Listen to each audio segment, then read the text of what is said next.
বন্ধুরা, আমার চ্যানেল পিউ সরকার ব্লগসের আরেকটা নতুন ব্লগে তোমাদের সবাইকে অনেক অনেক স্বাগত জানাচ্ছি। আজ বেরিয়ে পড়লাম ডুয়ার্সের সাইডে অথবা জঙ্গলের দিকে। বর্তমান সময়ে অরণ্যে ঘেরা প্রাকৃতিক মনোরম পরিবেশের মজা নিতে বাইরে থেকে বহু মানুষ এই ডুয়ার্সে কিন্তু এখন বেড়াতে আসেন। তবে আমাদের বাড়ি থেকে এতটাই কাছে যে আমাদের যখন ইচ্ছে তখনই কিন্তু আমরা এই ডুয়ার্সের জঙ্গল ঘুরে আসতে পারি। যেমন আজকে হঠাৎ করেই প্ল্যান হলো যে আজকে ঘুরতে যাব। আজকে পুরো জার্নিটা অনেকটাই লম্বা হতে চলেছে, তাই পুরো ভিডিওটা কিন্তু একসাথে দিতে পারবো না। দুটো পার্টে আমি তোমাদেরকে এই ভিডিওটা শেয়ার করব। তো সবার প্রথমে আমাদের বাড়ি থেকে কাছে যেটা হয় সেটা হলো গাজলডোবা। গাজলডোবার আগের ব্লগ তোমরা অনেকগুলোই দেখেছো, তবে এই ব্লগটা একটু অন্যরকম। 1-2 বছর আগের ব্লগগুলো দেখলে তোমরা বুঝতে পারবে যে গাজলডোবার কতটা পরিবর্তন হয়ে এসেছে। আজকে আমরা সবার প্রথমে যাব গাজলডোবার এই ঝুলন্ত ব্রিজের ওপর। ভিডিও শুরুতে বলে রাখি, তোমরা যারা ফটোগ্রাফি অথবা ভিডিও শ্যুট করতে চাইছো তাদের জন্য কিন্তু এই গাজলডোবা বর্তমানে খুবই একটা পারফেক্ট জায়গা। তো চলো একদম এবার ব্রিজের উপর যাওয়া যাক।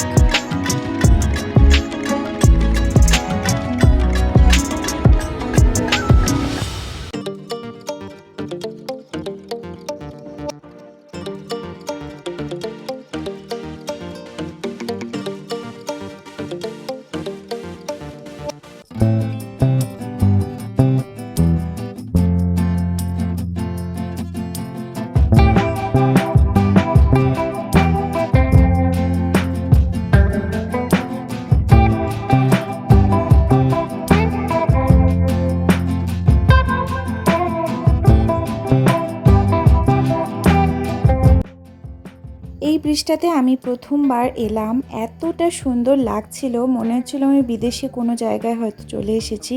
এত সুন্দর ভিউ ওখান থেকে, মানে বলার মতো না। তোমরা অবশ্যই যদি ডুয়ার্সে আসো তাহলে কিন্তু গাজলডোবা অবশ্যই ভিজিট করো। আর তোমরা যদি বিকেলের দিকে আসো তাহলে তো তোমাদের এখান থেকে যেতে ইচ্ছেই করবে না। এত সুন্দর তিস্তা নদীর হাওয়া, এত সুন্দর মনোরম পরিবেশ, মানে বলে বোঝানো যাবে না, এতটাই সুন্দর। তোমরা শুধুমাত্র আসলেই এখানে বুঝতে পারবে। আমরা ব্রিজটার উপরে কিছুক্ষণ থাকলাম, কিছু ভিডিও শ্যুট করলাম, ফটো তুললাম। এরপরে ওখান থেকে আমরা রওনা হলাম।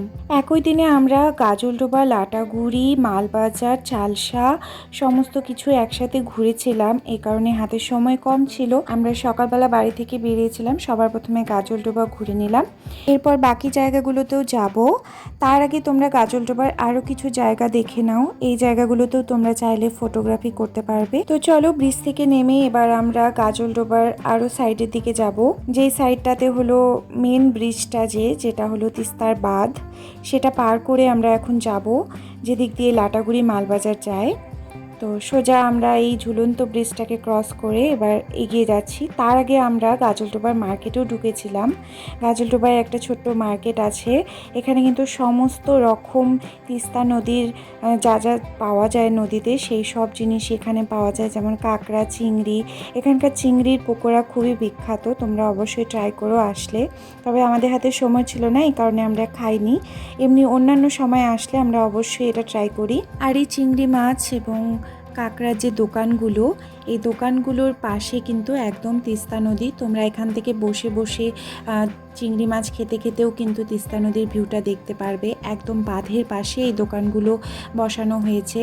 আর এখানে একটা দোকান দেখলাম যেটার মধ্যে ছোট ছোট কাচের জারের মধ্যে মাছ, রঙিন রঙিন মাছ বিক্রি হচ্ছিল। জানি না এগুলো বাঁচবে কিনা, এই কারণে নেইনি।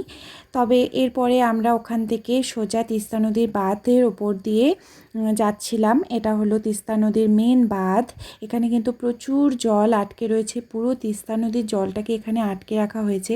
এই ব্রিজটার উপর দিয়ে গেলে কিন্তু ভীষণ ভয় লাগে, অনেকটা দূর এই ব্রিজটা। তো এই ব্রিজটাকে আমরা ক্রস করব। ব্রিজটাকে পার করে তারপরে আরেকটা ভিউ আছে, সেখানেও আমরা যাব।